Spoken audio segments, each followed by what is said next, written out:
get set. Where them hands, where them holes, where them throws, you know what I'm saying? And while they were here, they always wore masks. Hi, if you don't know who I am, my name is Cecil Washington. I teach Taekwondo and Judo part-time at one of the community centers in PG County, Maryland. And I'm a martial arts enthusiast. Also, you could really say, I just found out recently that I'm actually teaching Hapkido because in my quest to create my own style, I pretty much just recreated Hapkido with a heavy Taekwondo and karate instance. So if you really want to know what Cecil Ryu martial arts is, I admit it, man, it's Hapkido. And that's why I recently got a Hapkido rank too, because Cecil Ryu Taekwondo is Hapkido really. But anyway, this type of video that I'm probably going to stop doing is therapy for me really. Because once upon a time, people used to tell me that Taekwondo didn't work, never worked, and it would never work in a cage. And I would always counter with, they just haven't learned how to do these kicks yet, and they're going to show up in the cage. And also, especially with this particular video, because I'm going to show footage of the ground, you could call it ground turning kick, being done in the cage. All the ground fighting that used to be done when I was a teenager in the 80s for strikers was striking from the ground. And that's what we were told that we could do from the ground. So at first, when I was approached that I need to learn ground fighting, I didn't see the need for it because whenever I'd fallen on the ground, I would kick someone. And I experimented around with wrestling with friends anyway because I just, whatever looked like martial arts to me, I would do.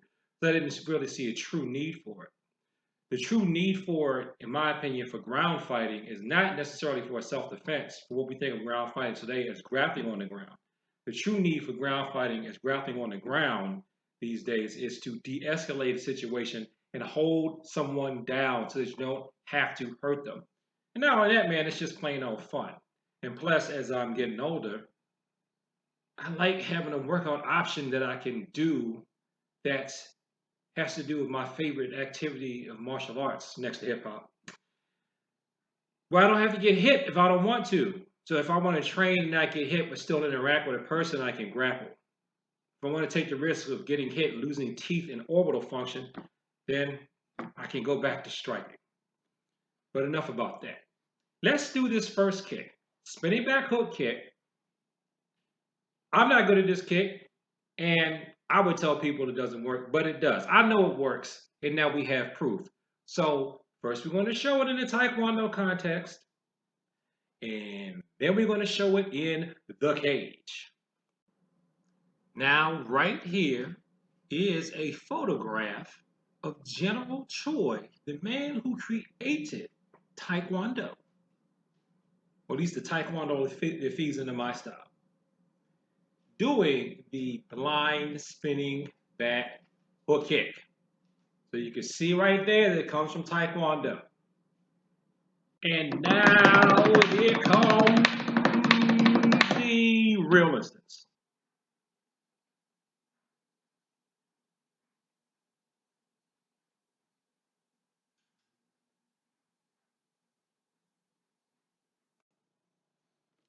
The next kick is a kick that is from the Taekwondo form called Chun Jang.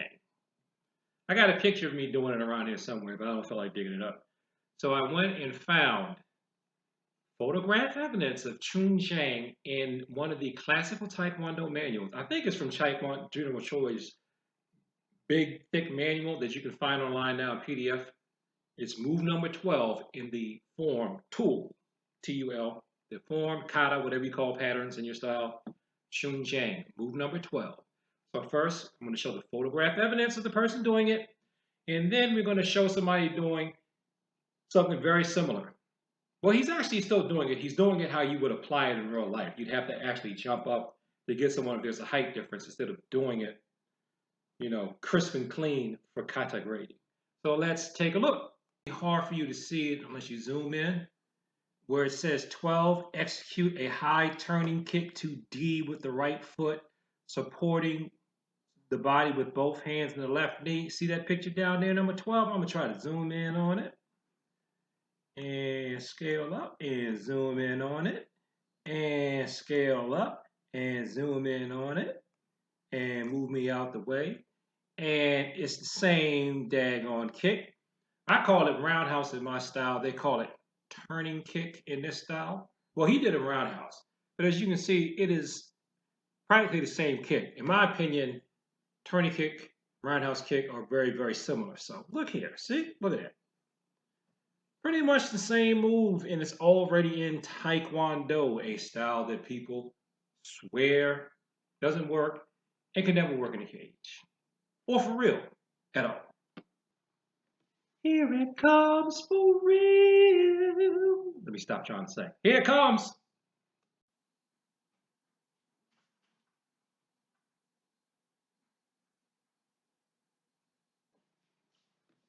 And well, as I like to say, do you believe it now, Internet?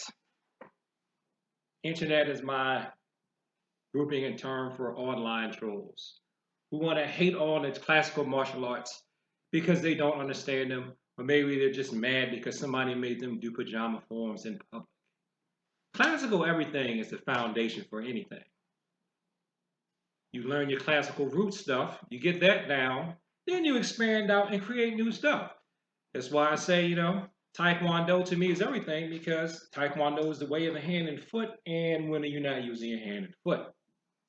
And just like Bruce Lee said about Jeet Kune Do is a philosophy, a way of looking at things. So I could say also Jeet Kune Do, but then you'll say, but you're not doing this chain punching thing that Bruce did. Bruce still taught Wing Chun in his Jeet Kune Do. You see what I'm saying. But anyway, still don't think Taekwondo works, huh?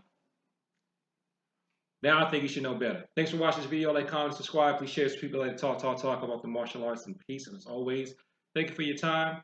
I appreciate it.